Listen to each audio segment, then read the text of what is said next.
नमस्कार प्रेक्षक, C news Pune वृत्तदर्शनमध्ये आपलं स्वागत। राज्यामध्ये ट्रिपल इंजिन सरकार म्हणजेच शिंदे, अजित पवार आणि भारतीय जनता पक्ष देवेंद्र फडणवीस यांचं सरकार आहे। पण महानगरपालिकेच्या निवडणुकांमध्ये आता भारतीय जनता पक्ष काही ठिकाणी ह्या दोन्ही पक्षांना बरोबर घेणार, तर शिंदे काही ठिकाणी एकटे लढणार, तर अजितदादा पवार हे पुणे आणि पिंपरी चिंचवडमध्ये भारतीय जनता पक्ष आणि शिंदे यांच्या विरुद्ध लढणार। एकाच राज्यामध्ये सत्तेत एकत्र आणि महानगरपालिकेला मात्र विभिन्न अशी ही लोकशाहीची तऱ्हा। पाहत रहा शिंदे, अजितदादा पवार आणि देवेंद्र फडणवीस काय म्हणाले ते। बघा, आम्ही महायुती करण्याचा प्रयत्न करतो। जास्तीत जास्त ठिकाणी भाजप आणि शिवसेनेची युती होईल, काही ठिकाणी भाजप शिवसेना राष्ट्रवादी युती होईल, एखाद दोन ठिकाणी भाजपा राष्ट्रवादी युती देखील होताना आपल्याला पाहायला मिळेल। आता तुम्ही पुण्यामध्ये मला विचारालच म्हणून सांगतो, पुण्यामध्ये मात्र अजितदादांची आमची चर्चा झालेली आहे। आम्ही दोघेही इथले मोठे पक्ष आहोत। भाजपने 5 वर्षात चांगल्या पद्धतीनं पुण्याचा विकास केलेला आहे, त्यामुळे कदाचित पुण्यामध्ये राष्ट्रवादी काँग्रेस आणि भारतीय जनता पार्टी अमोरासमोर लढताना त्या ठिकाणी पाहायला मिळतील। पण असं असलं तरी ही मैत्रीपूर्ण लढत असेल, याच्यामध्ये कुठेही कटुता नसेल। नागपूर व्हायला नको एकत्र शेवटी राज्याचे ते प्रमुख आहेत आणि त्यांना जे योग्य वाटतं ते स्टेटमेंट त्यांनी केलेलं त्याच्यामध्ये त्यांनी जे काही मला त्यांनी काय सांगितलं ते माहिती नाही, परंतु त्यांनी सांगितलं याचा अर्थ चर्चा होऊनच झालेला असेल म्हणूनच ते बोलले।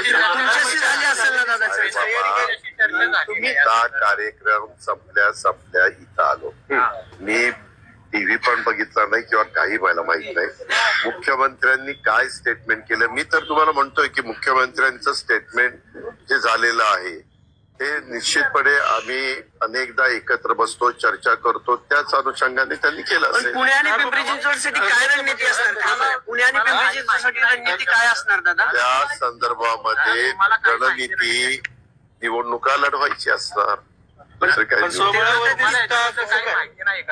अरे बाबा, अनेक विषयाच्या बद्दल आम्ही चर्चा करतो, त्यांनी आता काय तुम्हाला सांगितलं हे मला माहिती नाही, पण तरी देखील मी सांगतो की त्यांनी सांगितलं याचा अर्थ विचारपूर्वकच त्यांनी स्टेटमेंट केलं असेल। आमची चर्चा झालेली आहे, पुणे आणि पिंपरी चिंचवड मध्ये आम्ही एकत्र लढणार नाही असं ते म्हणतात। ठीक आहे, बरोबर, मैत्रीपूर्वक लढत।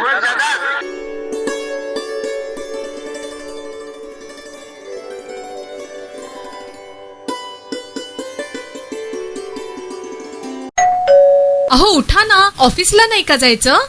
अगं मला आज फ्रेशच वाटत नाही, काही करायची इच्छाच नाही। अहो मग तुम्ही आजपासूनच न्यू युनायटेड फार्मसीचे गुड मॉर्निंग चूर्ण घेणं सुरू करा। अपचन, मलावरोध, बद्धकोष्ठ, आम्लपित्त आणि पोटाच्या तक्रारींवर खात्रीशीर आयुर्वेदिक उपाय गुड मॉर्निंग चूर्ण।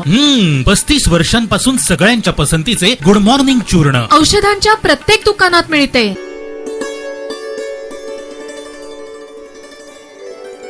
काँग्रेस पक्षाचे ज्येष्ठ नेते, माजी मुख्यमंत्री आणि केंद्रीय मंत्री पृथ्वीराज चव्हाण यांचा आज पुणे श्रमिक पत्रकार संघात वार्तालापाचा कार्यक्रम होता। या कार्यक्रमादरम्यान त्यांनी पत्रकारांनी विचारलेल्या प्रश्नांना अतिशय दिलखुलासपणे उत्तरं दिली। जाणून घेऊयात पृथ्वीराज चव्हाण। काँग्रेस पक्षानेही महाराष्ट्राच्या सर्व 288 मतदारसंघामध्ये ती माहिती गोळा केलेली आहे। ते एआयसीसी मध्ये आमचे तामिळनाडूचे खासदार सेंथिल म्हणून आहेत, शशिकांत सेंथिल, ते माझे IAS अधिकारी आहेत, ते त्याचं काम दिल्लीला एआयसीसी मध्ये बघतायत। मी माझं मतदारसंघापुरतं मी पाहिलं काम आणि त्याचे मी आकडे प्रस्तुत करीन। त्यामुळं अर्थात एकदा निवडणुकीचा निकाल लागला की मग सगळे म्हणतात की माझ्यावर अन्याय झाला वगैरे असेल, पण तरी पण मुख्य मुद्दा असा आहे की निवडणूक आयोगानं जी डुप्लिकेट नाव आहेत ती काढली पाहिजे, ती काढली नाही। ते सहज शक्य आहे संघटनेने। आज आपल्याकडे पॉवरफुल सॉफ्टवेअर वगैरे सगळे करणारी माणसं आहेत, पण निवडणूक आयोग का करत नाही? आज माझ्या मतदारसंघातले जे माथाडी कामगार वगैरे मंडळी आहेत ते बरीचशी माणसं 50-60 हजार माणसं मुंबईला रजिस्टर्ड आहेत आणि माझ्या मतदारसंघात आहेत आणि दोन्ही ठिकाणी मतदान करतात. कारण निवडणुका एकदम होत नाहीत. एकदा महापालिकेच्या असतात मग तिथं महापालिकेला इथं करतात, मग आमच्या ग्रामपंचायत असेल किंवा विधानसभा असेल परत तिथं जाऊन करतात मतदान.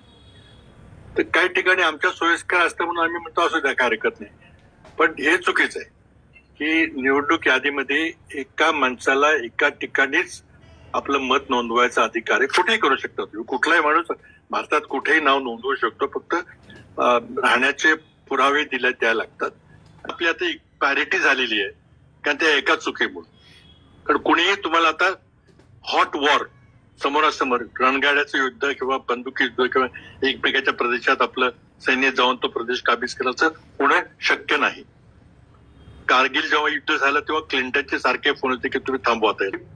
बेकायदेशीर गोष्टी करतोय, विशेषतः सेक्स ट्रॅफिकिंग करतोय असं लक्षात आलं.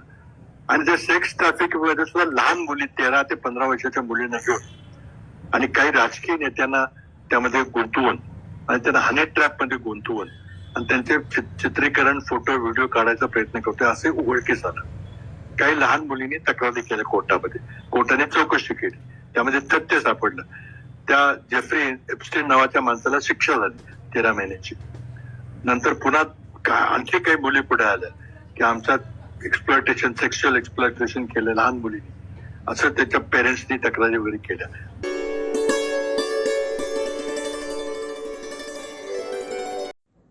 भारत आणि पाकिस्तान यांच्यात 1971 मध्ये जे युद्ध झालं त्या विजयाच्या निमित्तानं पुण्यामध्ये आज विजय दिन साजरा करण्यात आला.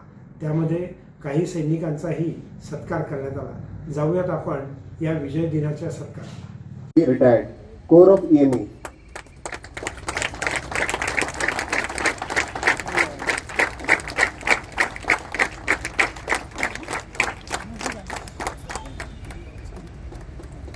सुभेदार Ajit Kallappa Patil, retired core of intelligence.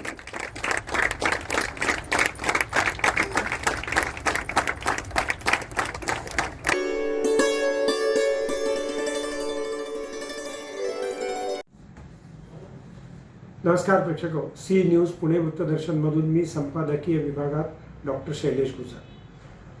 महानगरपालिकेच्या निवडणुका होऊ घातल्या आणि त्या 15 जानेवारीपर्यंत संपतील. 16 जानेवारीला निकालही लागतील. विचारांमध्ये गोंधळ असला तर तोच विचाराचा गोंधळ कार्यकर्त्यांपर्यंतही पोचतो, असं सध्या महाराष्ट्रात चित्र आहे.